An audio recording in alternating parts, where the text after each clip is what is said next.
Hi, I'm Senthamil Selvan. I am a proud member of European SharePoint community. I am also a Microsoft MVP on Windows consumer apps. You can see my blog and the Twitter here, and you can follow my Twitter. And if you see here, I am more into a app development MVP. I publish more often apps into the Windows Store as well as the Windows Phone.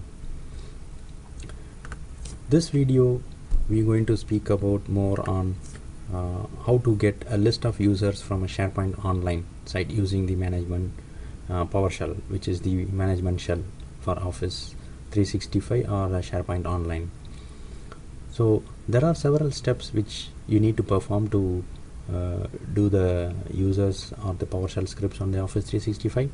The first and the foremost is you need to install your management shell on your client machine.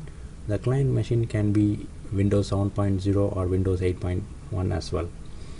So for the SharePoint Online Management Shell in PowerShell 3.0 is mandatory. You need to have the prerequisites of PowerShell 3.0.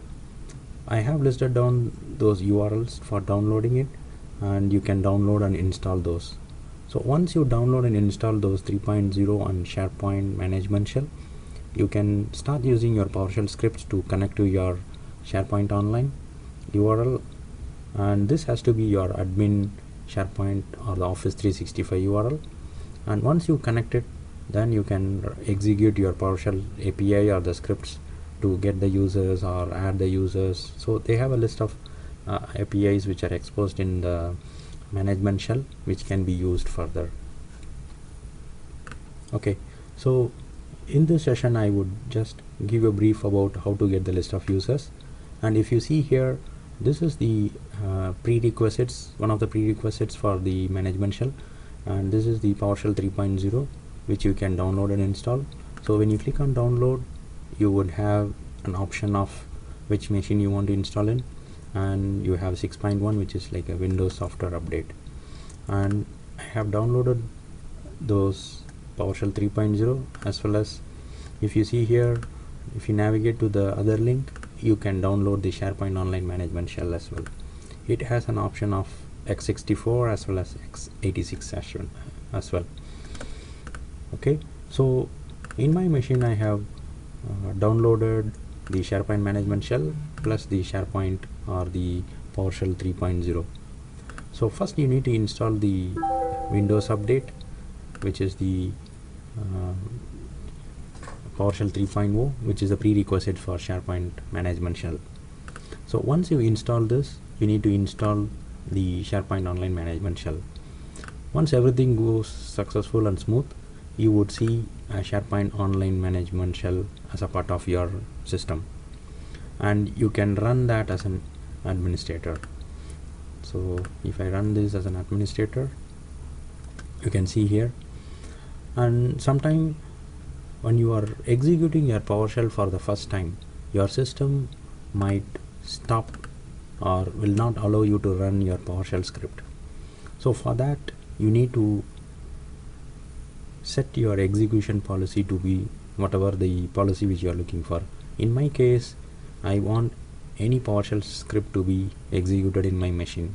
So what I would do is I would run a command which is the set execution policy, which is more like execution policy of something which I would say that unrestricted. So I would run this command first, which would, okay, so this gives you a warning message that some of the malicious script can be run. So okay, so this is successful. So now I can run any PowerShell script in my machine. Okay, now so I have a sample script with the PowerShell script which I have already done to create users from the SharePoint site, which I opened in my PowerShell console. So if you see here, this is the script which is going to get the username or the user list of users which are added to your site collection or the sites. If you take a look at your the scripts here, have the function here, which is like it can be any function name which takes the parameter of the username and whatever the message which I want to show in. And if you see here, I first connect to the SharePoint or SharePoint Online or the Office 365 central administration. Once it connect in, I use this API. So basically what I do is I run this API get SPO user -site, which is the site collection URL. If you notice here, this is my site collection URL, which you can see it here. So this is my top level site collection, which I'm going to get the users, and whatever the users which I'm getting in, I'm just going to save it in the local file. And this is a kind of a main which I set the username and I try to connect get SPO all site collections. This is the function name which I used in, and this is the administrator URL. So to get this admin URL, basically you can just navigate to this SharePoint admin. This is the SharePoint admin site. If you notice here, this is your admin URL. So you can just copy paste and put it into the script. And this is the script which I am going to run. And this URL is passed in here. And once I get the username and password, what it does is it connects here. So when it tries to connect, it prompts the username and password. So once you fill in the username and password, it gets the users and save it in the browser. Save it into your text file. Okay, so now I run the script. It gives you the warning that I need to save. See here, this is the place where it asks for the password. So basically it is trying to connect SPO service. Okay, so I type in the password. So once I type in the password, it connects here. You can see the status. Once it is connected, it says getting users. So it's here. It is running the get SPO user. So it is done now. So hopefully I should see the users. Okay, so if you see here, I executed the command already, so you could see 2 times because I ran the command already before. So if you notice here, it can get all the users, display name, the login name, and the group it belongs to. So team site members, so these are the members which I have. If you see here, SharePoint requests and all the groups which are here. And the same script, if I try to uncomment this, say for example, I try to run it in a loop so that you know. Okay, so this script, what it does, it connects to this top level site and it iterates through all the site collection plus all the sites. So this script is mainly used to get any users anywhere inside the SharePoint. So some of the scenarios you want to get all the users irrespective of wherever the sites they are in. So this for loop will do the same, and this is going to print it in the bottom console. So I just run this. Same thing, asks me to save. It asks me the password again. So if you see the password here,